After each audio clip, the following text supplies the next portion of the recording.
Hello everyone, I'm Dr. Michelle Ong, and today I need to share something very important with all of you. After more than 25 years working as a physician here in Singapore, I've seen many couples come to my clinic, and I tell you honestly, most men think they're doing everything right in the bedroom. But actually, the reality is quite different lah. Let me be direct with you. Many of you are making serious mistakes without even knowing it, and these mistakes are slowly destroying the intimacy in your relationship. So the question is, what are these mistakes? And more importantly, how can you fix them? Today, I'm going to share with you the medical perspective and practical advice that I've learned from decades of clinical experience. If you think you're already doing fine, you especially need to listen carefully, okay? So first, let's talk about why so many men make these mistakes. Based on my years of practice in Singapore, I've identified three main reasons, and I think many of you will find this quite eye-opening lah. The first reason is the influence of pornography. Nowadays, with the internet and all, anyone can access these videos so easily, right? But here's the problem. What you see in those videos, it's all acting one, it's performance, not reality. Real women don't respond the way those actresses do. I've had so many patients tell me, "Doctor, I try what I saw in the video, but my wife never seems happy." Of course lah, because you're copying something fake. For example, many men think that being aggressive and rough from the start is what women want.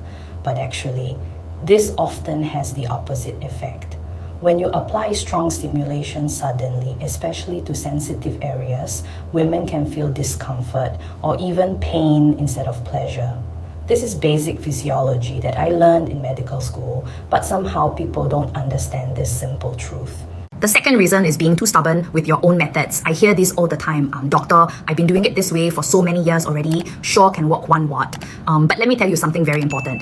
Every woman's body is different. What works for one woman may not work for another. It's like food preferences lah. Some people like their laksa extra spicy. Some people cannot take spicy at all. Same concept applies here. You cannot use the same approach for everyone and expect good results. You need to adapt and adjust according to your partner's responses. If you keep doing the same thing without paying attention to how she reacts, eventually she'll lose interest, and then you'll come to my clinic wondering why your relationship has become so cold.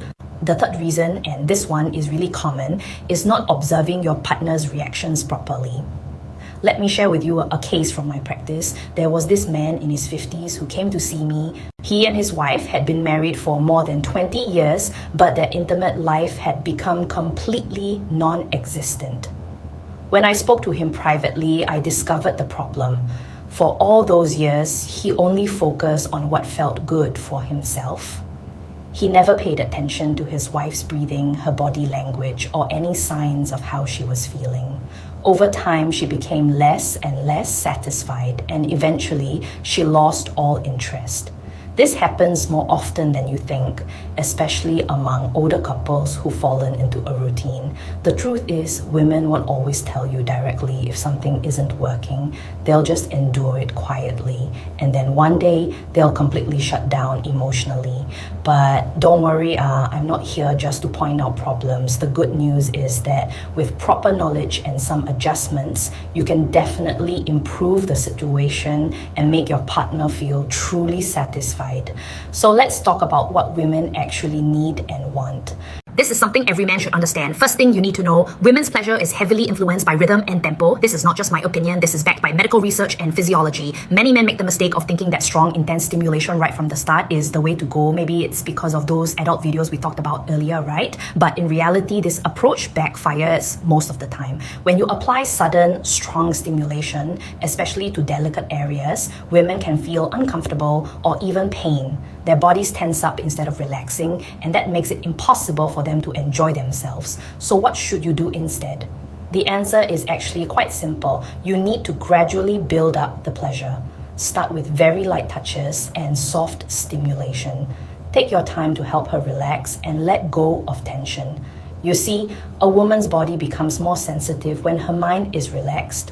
That's why creating the right atmosphere is so important. Don't just jump straight into bed after dinner and expect everything to work perfectly lah. You need some build-up, some connection first. Another crucial point I want to emphasize is that every woman is different. Some women prefer slow, gentle movements throughout. Others might enjoy a slightly stronger rhythm once they are fully aroused. If you ignore these individual differences and just apply what worked with someone else or what you think should work, you're going to have problems. The key is learning to understand your specific partner's preferences. And how do you do that? by observing her reactions carefully and communicating, even if it's not verbal communication. Now, before we get into the specific techniques, I need to talk about preparation. You know what? Even if you have the best techniques in the world, if you don't prepare properly, everything will be only 50% effective. So let me tell you how to prepare correctly. First thing is creating the right environment. Make sure your bedroom is comfortable. The temperature should be just right. Not too cold, not too hot. Lighting is important too. Dim lighting is usually better than bright lights lah. Some people like to use candles or soft lamps. And if possible, make sure there are no distractions like phone notifications or TV noise in the background. All these small details help your partner relax and become more receptive to pleasure. Next, you need to work on building the mood and connection. Don't just suddenly say, okay, let's start now. That's not romantic at all. Instead, begin with some conversation. Maybe talk about nice memories you shared together. Light physical touch is good too. Hold her hand, give her a gentle hug. The goal is to help her transition mentally from daily stress to a more intimate state of mind. Remember, for women, pleasure is not just physical. The psychological and emotional aspects are equally important, sometimes even more important. When it comes to foreplay, I cannot stress enough how crucial this is. Many men think foreplay is just something you do quickly before the main event. Wrong mindset completely. Foreplay should be seen as an essential part of the entire experience, not just a brief preparation. The more time and attention you put into foreplay, the better the results will be. Start with kissing, touching, and gradually work your way towards more intimate contact. If you rush this part, your partner's body won't be ready and the whole experience will be unsatisfying for her. Now let's talk about the actual techniques for oral intimacy. This is where many men make critical mistakes with pressure and rhythm. Listen carefully, because what I'm about to tell you can make a huge difference. The very first touch should be extremely light. I mean really light, until you might even think, wow, this one's so soft, got effect or not, but trust me, that's exactly how you should start. Use just your fingertips or lips with the gentlest possible contact. If your initial touch is too strong, your partner's body will tense up reflexively, and once that happens, it's very hard for her to relax again and feel pleasure. Rhythm variation is also very important. If you keep doing the same repetitive motion for too long, your partner will get used to the sensation and the excitement will fade. You need to mix things up, sometimes go slow and steady, then occasionally change to a slightly faster pace. For example, you might start with very slow, gentle stimulation, then suddenly vary the rhythm for a moment before returning to the slow pace. This kind of variation keeps her senses sharp and engaged. Pay attention to pressure control too. Start soft, then gradually increase the pressure bit by bit. This gradual escalation is the key to naturally building up pleasure, but be careful not to go too strong even later on. You should constantly monitor her reactions and adjust accordingly. If she tenses up or pulls back slightly, that's a sign you're applying too much pressure. If her breathing becomes faster and her body relaxes, you're doing it right. So how exactly do you read your partner's reactions? This is absolutely critical, and unfortunately, most men are not very good at this. Let me teach you what to look for. First, pay attention to her breathing. When a woman is experiencing pleasure, her breathing naturally becomes shallower and faster. If her breathing remains steady and unchanged, it means your current approach isn't having much effect. In that case, you should try adjusting the tempo or changing the angle of your touch. Don't just keep doing the same thing hoping it will suddenly work. Be responsive and adaptive. Listen to the sounds she makes too. If she's naturally letting out soft moans or sighs, that's a good sign that she's feeling pleasure. But here's something important to know. Sometimes women make sounds deliberately because they feel they should, not because they're genuinely feeling good. You can usually tell the difference. Genuine pleasure sounds are more spontaneous and uncontrolled. If it sounds forced or theatrical, then you need to reassess what you're doing. Don't just keep going harder, thinking that will help. Instead, try different techniques until you find what actually works for her. Body language is another crucial indicator. For example, if your partner unconsciously moves her hips or if her whole body seems to relax and melt, those are signs that the stimulation feels good. On the other hand, if her legs or arms are tense or if her body seems to be slightly pulling away, it means she's not fully comfortable yet. When you notice these signs, don't rush. Take your time, continue observing, and adjust your approach to find what makes her feel most comfortable and pleasured. The most important thing to remember is this: it's not about how you move or what techniques you use, it's about how your partner is feeling and experiencing everything. When you shift your focus to her responses instead of your own actions, her satisfaction will improve dramatically.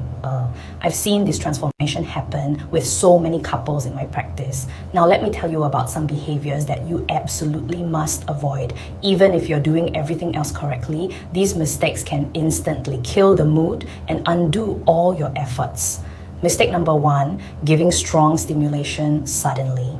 I know I mentioned this earlier, but I need to emphasize it again because it's such a common problem. Many men think that strong equals good. But sudden intense stimulation causes the woman's body to tense up and go into defense mode instead of opening up to pleasure. For instance, if you suddenly apply strong suction or rough movement, she'll be startled and the pleasure she could have felt will be completely blocked.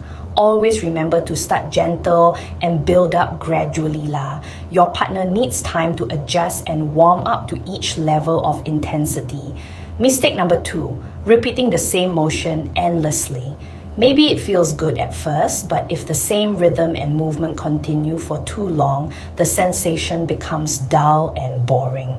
The nervous system gets habituated to repetitive stimulation.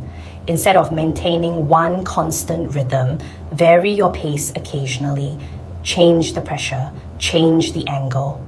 These variations create fresh sensations that keep her engaged and aroused. Mistake number 3, ignoring your partner's reactions. Some men think, last time I did this way and she seemed to like it, so I'll just do the same thing every time. But here's what you need to understand. A woman's sensitivity and preferences can change depending on her mood, her stress level, her hormonal cycle, even what happened during her day. If you keep using the same formula without paying attention to her current state, she'll feel like you're not really connecting with her. She'll feel like you're just going through the motions without truly caring about her experience. This creates emotional distance over time. Mistake number 4, losing focus or concentration midway. This one is really frustrating for women. Imagine she's starting to feel really good, her arousal is building up, and then suddenly you stop or get distracted by something. Maybe your mind wanders or you change what you're doing completely. When that happens, all the pleasure that was building up just dissipates immediately. It's very difficult to build back up to that same level again. So when you notice she's responding well and getting close to climax, maintain your focus and keep a consistent rhythm. Don't suddenly change things or stop unless she tells you to. By avoiding these 4 mistakes, you'll already be way ahead of most men. But we're not done yet.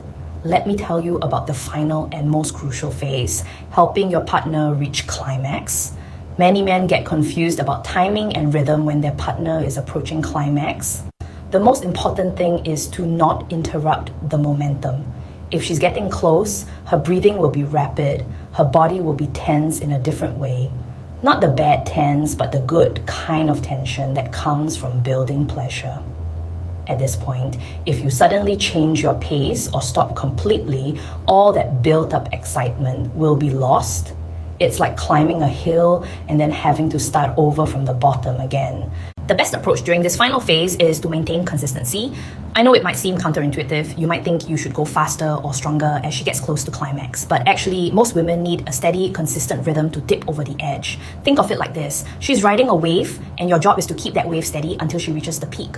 If you keep changing the wave, she can't ride it properly lah. Also, matching your pace to hers is crucial. Women have their own internal rhythm when it comes to reaching climax. Some need a slow, steady build-up all the way through. Others might need slightly more intensity towards the end. Pay attention to how her body moves and breathe with her rhythm. When you synchronize with her natural pace, instead of imposing your own, the experience becomes much more satisfying for her. Adding some verbal reassurance or gentle touch to other parts of her body can also be very effective. A soft word of encouragement or caressing her arms, her thighs, or her hair while you continue, these small additions make her feel safe and connected. When a woman feels relaxed and secure, she can let go and experience deeper pleasure. The physical environment and emotional atmosphere work together, you see. But here's something crucial that many men completely overlook. What happens after everything is finished? The post-intimacy period is just as important as everything that came before, but so many men fail to understand this. After climaxing, many men just want to roll over and go to sleep, or immediately get up and do something else. This is one of the worst things you can do. But for women, the afterglow period is very important. She's experiencing a flood of emotions and hormones, and she needs to feel that connection and comfort continue. If you just suddenly disconnect and walk away, she'll feel used and unappreciated, even if everything before that was perfect. Instead, stay close to her, hold her gently, maybe caress her hair or back. Let her body come down from the high gradually while still feeling your presence and care. This physical closeness after intimacy actually deepens the emotional bond between you two. Many couples who maintain this practice report feeling much more connected overall, not just in the bedroom. You can also gently ask for feedback, but do it naturally lah. Don't say something awkward like, so how was it? Rate me 1 to 10. That sounds like you're fishing for compliments. Instead, say something warm like, that felt really special, or I loved how close we were just now. This gives her an opening to share her feelings too, and most women will naturally respond with honest feedback when you approach it this way. Having some light conversation after intimacy also helps create a more intimate atmosphere. You could talk about trying something new next time or just chat about how nice it was to spend this time together. When you do this, she'll feel that you view intimacy as something shared between two people, not just something you do to satisfy yourself. This makes her look forward to the next time instead of dreading it. I want to emphasize something really important here. The goal of all this is not just about physical satisfaction, it's about making your partner feel truly cherished and connected to you. When a woman feels emotionally fulfilled and physically satisfied, your relationship as a whole becomes stronger and happier. Let me summarize the key points we've covered today because I know it's a lot of information. First, remember these common mistakes. Don't apply strong stimulation right away. Take time to build up pleasure gradually. Second, pay attention to rhythm and tempo. Don't just repeat the same boring motion. Add variation and keep things interesting. Third, observe your partner's reactions carefully. Look at her breathing, listen to her sounds, watch her body language. These tell you whether what you're doing is working or not. And finally, don't neglect the aftercare. The moments after intimacy are crucial for maintaining emotional connection and making her feel valued. The most fundamental principle underlying all of this is simple. Stop thinking about how skilled you are or what techniques you know. Instead, focus entirely on how your partner is feeling. Are you making her feel comfortable, safe, pleasured, cherished? When you shift your mindset to genuinely caring about her experience rather than just performing, everything else falls into place naturally. She'll feel more relaxed, more open, and more satisfied. You know, in my 25 years of medical practice here in Singapore, I've seen marriages saved and relationships revitalized when men finally understand these principles. It's never too late to learn and improve, regardless of your age. If you've been doing things the wrong way all these years, don't feel bad about it. What matters is that you're willing to learn and change now. So here's what I want you to do after watching this video. Think honestly about your own behavior and patterns. Are you making any of the mistakes I mentioned? Have you been too focused on your own satisfaction? Have you been ignoring your partner's subtle signals? If the answer is yes to any of these, then it's time to make some changes. Start implementing what you learned today. Take it slow, be patient with yourself and your partner. Don't expect everything to be perfect immediately. Remember, building intimacy is a journey that both of you take together. The more you practice being attentive and responsive, the more natural it will become and the stronger your relationship will grow. If you found this video helpful, please subscribe to my channel. I'll be sharing more medical insights and practical advice on health and relationships. There's so much more to discuss, and I want to continue helping all of you improve your lives and relationships. Don't be shy to share this video with friends who might benefit from it too, although I know this topic is a bit sensitive lah. But honestly, good information should be shared, especially when it can help people live happier lives together. Take care of yourselves and take care of your partners. And remember, a good relationship requires continuous effort and attention from both people. Thank you for listening to me today, and I wish all of you the very best in your relationships.